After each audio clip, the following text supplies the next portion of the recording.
Okay, so another question that I got asked was, how do I, if I get close to a boss in the game, how do I transition to a boss fight scene? Like, how does that work? How do I know when I get within a certain distance of a boss, that all of a sudden we jump to a boss fight scene? So that actually isn't too difficult. And we're gonna do a really quick example here. Um, And what I've already put in just a couple assets. I've created a new scene in here. I just called it Game 1. And I brought in two different assets. One is this little crown. This is going to be our guy that we control, who's going to encounter the boss.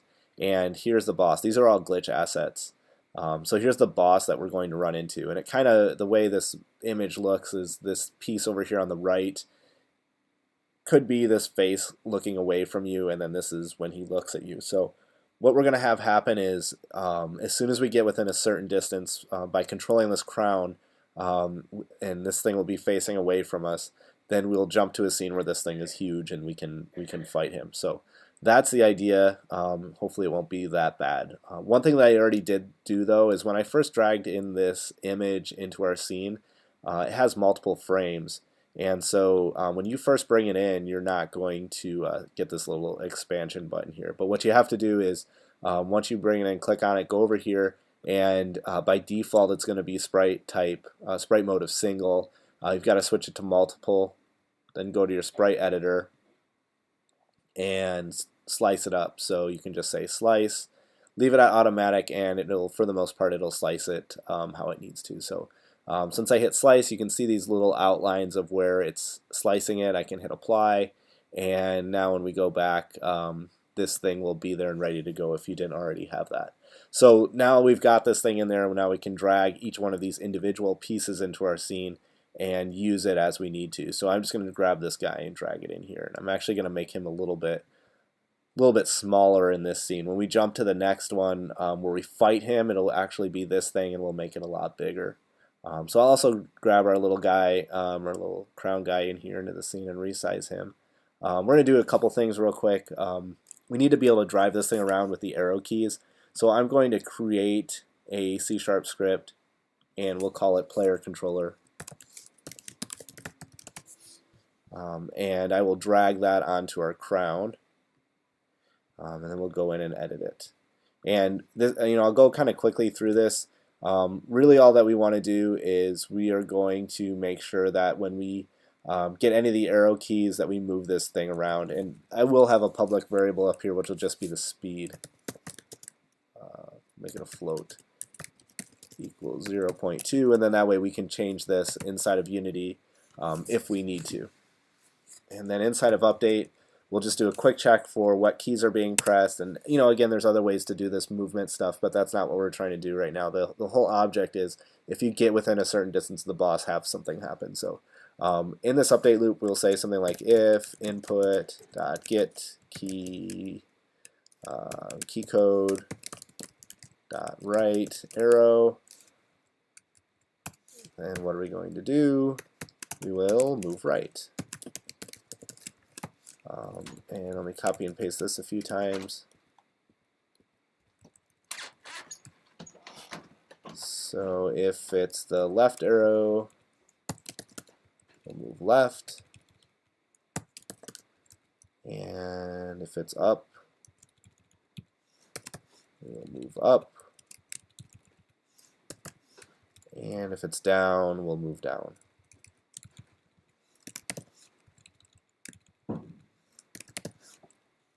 And then we'll have to actually put these functions in here. So void move right, and we will first set our position. We've done this before, so I'm not going to go into a whole lot of detail what we're doing here, but essentially if we're moving right, we need to increment our x position value, and if we are moving left, we'll decrement. If we're going up, we'll add to the y value, and if we're moving down, we'll move the y value down. So we'll say vector2 to position equals transform dot position, and again we're using little t transform, which is referring to the transform that this script is attached to, which is the actual player. Then we'll say position dot x plus equals speed, and transform, we'll set it back, dot position equals position. And that's all that we really need to do for a move right. Move left is the same thing, but we're going to minus it, and oops, not I, minus. And then for the move, this is move left. And then we're also going to have a move up and down, which I'll just copy both these to be faster. Move up. And a move down. And these are going to be Y's instead of X's. And that should actually be all we need to do to get our little guy to move around. Let's see if it actually works. There it goes. So now with the arrow keys, I can move it all the way around. Now the idea is when we get really close to this thing here, we want to jump to another scene where we can have all of our code for a boss fight. So this could be all of our standard navigation stuff. Could be a level that you created in Untitled. Actually, I really dislike this Unity blue, so I'm going to change that to something else. There we go, much better.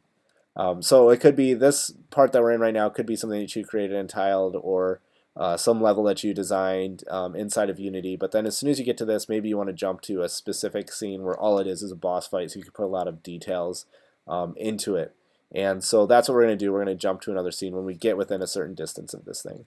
And the way that we're going to do that is we have this thing here, and we're going to add a circle collider to it. Physics 2D, circle collider 2D.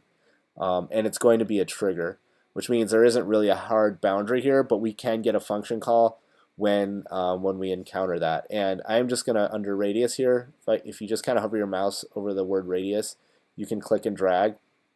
This is going to be our boundary.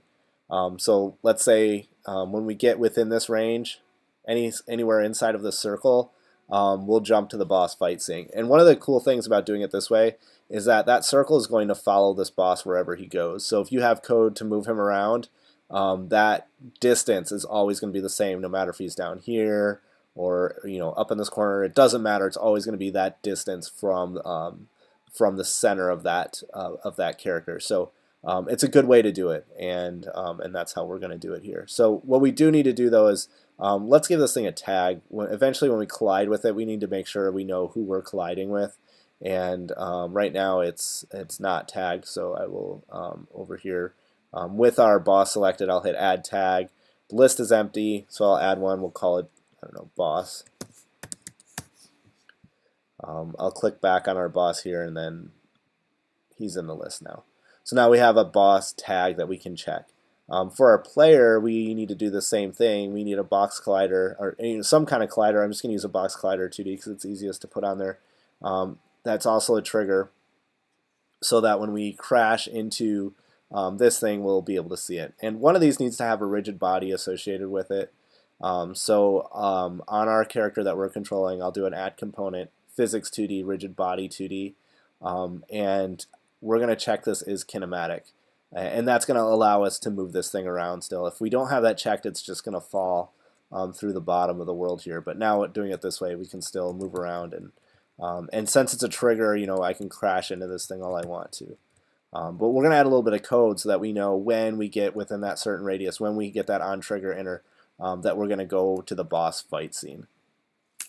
Yeah, and so the way we're going to do that is we're going to override a function called void on trigger enter 2D, and you pass a collider 2D to this function.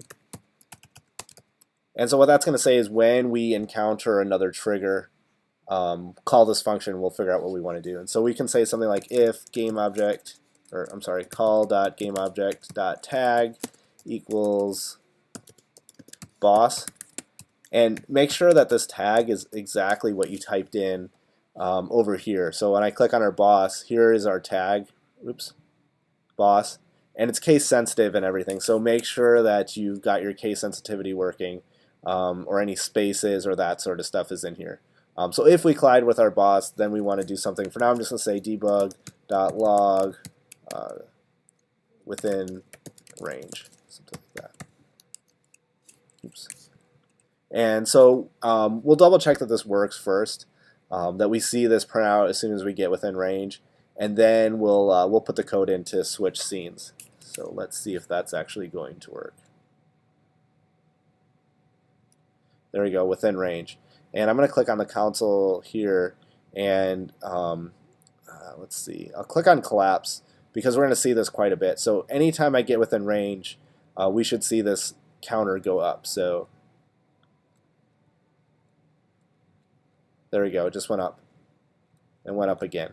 So we can see anytime that we're going within the range, that counter is going up. So it's actually working and making sure that we are within that proper range. So when that happens, we want to jump to another scene. So I'm going to save what I have. So I just went inside of Unity and saved this scene so that we don't forget it. And because we're about ready to switch scenes and create a new one, and if you don't save it, you may lose all your work in this one. So we're going to create another scene. I'm going to call it create scene, and I am just going to call it game 2. Why not? And we'll switch to it. And game 2 is just an empty scene, right? Because it's a whole new thing. And we'll put this guy out here. I'm just dragging our boss. I'll make him really big. So this is who we're going to be fighting. And we can put our little guy over here in the corner. And this will be our boss fight scene. Now we'll probably have more to it than this. Maybe you want to throw things and animate, weapons being thrown at this guy. But for what we're doing right now, we're just going to jump into this scene and just see how it works. So I'm going to save that scene, and back inside of our player controller script, we can say, and let's see. So in our second scene, in our game 2, here's our player, and it doesn't have any script associated with it. I can just drag this player controller script to it. So when we switch scenes, we'll have the same script over there. And actually, probably a better way would be to make this a prefab, but we'll do that in a different video. So anyways, once we get here, we want to jump to our game 2, and maybe we should have called it boss fight scene or something like that. Why not? Let's rename it to boss fight. So this is our scene that we're in right now. We called it boss fight. So if we are in game 1, level 1, or whatever you want to call it, and we get within range of this thing, we want to jump to our boss fight scene that we've already defined that looks like this. And the way we're going to do that in code is we need to use something called the scene manager. And this is new for Unity 5.3. So if you are if you have used Unity before and don't know what the scene manager is, this is new for Unity 5.3. So we'll add a using up at the top, using Unity engine.scene management. And then down here, when it's time to change scenes, we say scene manager.load scene, and we will give it a string name. And the string name is just what you have down here. So ours is going to be boss fight. And remember, make sure all your spelling and spaces and case sensitivity and all that stuff works. Okay, so let's try and run this and see what happens. It's not going to work, I'll tell you that right now, and I'll show you why in a sec. But I just want to make sure that when we, just to see what happens, the idea is that as soon as we get within range of this thing, within this circle, that we jump to our boss fight scene. So let's see what happens. So we blew up, and it gave this error down here. It says, couldn't load the scene because it has not been added to the build settings. And so that is a very, very good clue. So if we go over here and go to File, Build Settings, here's our list of scenes in the build, and right now it's empty. And what this is that Unity needs to know which scenes to build when you're running either the game for release or when you're running the simulator. The more scenes you have, the longer it's going to take to build. And so if you're only working on one scene and it can run by itself, you don't need to build all of them. But the way you add scenes to the build, which we need to do because we're going to be switching from game 1 to boss fight, is you just click from your assets window and drag it up here. And then I'll drag in boss fight as well.